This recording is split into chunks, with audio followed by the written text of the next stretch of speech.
At kaugnay nga ng mga balitang yan, hingan dagang detalye si COMELEC spokesperson James Jimenez kaugnay ng dalawang magkasunod na pag-decline sa kaka-appoint lamang ng mga commissioners ng nasabing ahensya. Magandang tanghali po sa inyo, Director Jimenez. Si Kirby Cristobal po ito.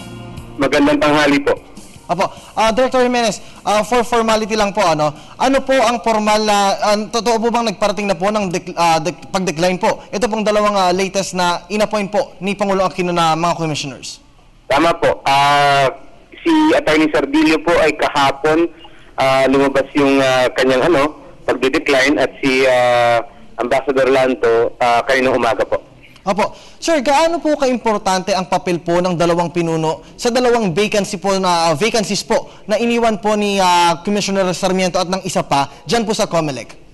Well, mahalaga po yung ma-fill-upan yung position na yun. Siyempre, kasi ang COMELEC ay talagang nakadesenyo para mag-function as a 7-man commission. Kung kulang tayo ng dalawa, ang mangyayari niyan, although may quorum pa rin naman, medyo mahirap lang kapag magpunta yung mga iba't ibang commissioners sa iba't ibang bahagi ng Pilipinas para mag-oversee ng operations doon, baka mawalan po ng quorum dito sa Maynila.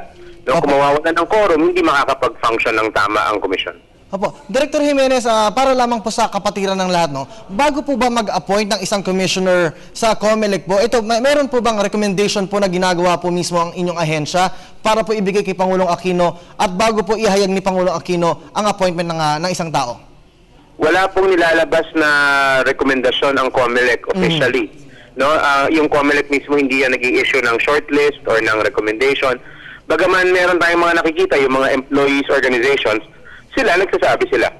So, ibig sabihin po, wala pong requirements na required po ang COMELEC kung sino po ang dapat iupo bilang susunod na o papalit po sa mga iniwang bakanting posisyon sa COMELEC po? Wala po kaming official na input sa decision na yan. Okay po. Ito naman, sir, ngayon pong wala pa rin po at bakante pa rin po ang posisyon na yan at 2 buwan na lang po bago po ang May election.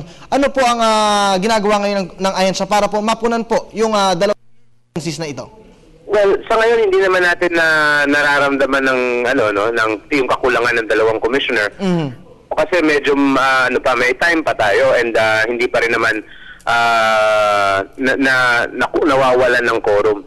Pero syempre, as we come closer to election day and like for instance ngayon, meron tayong hearing sa Friday, So maganda sana kung kumpleto tayo para yung mga desisyon sa mga kasong ganun will receive the full benefit of the opinions of 7 commissioners instead of just maybe 5. Okay. Bilang panghuling katanungan na lang po, Director Jimenez, ano po ang inyong mensahe sa mga susunod po na i-appoint o maaring umupo po bilang isang COMELEC commissioner dyan po sa inyo? Wala naman.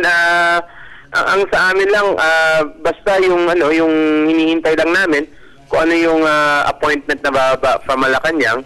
And it's just that we think that it's important that the vacancies are filled as soon as possible. At syempre, mas maganda po siguro na yung mga iuupo po natin ay yung may kaalaman pagdating po sa halalan, Director Jimenez.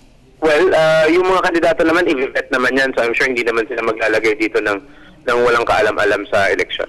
Alright, well said po. Maraming salamat po sa oras na ibinigay po niyo. Sir Director James Jimenez po, ang COMELEC spokesperson. Salamat.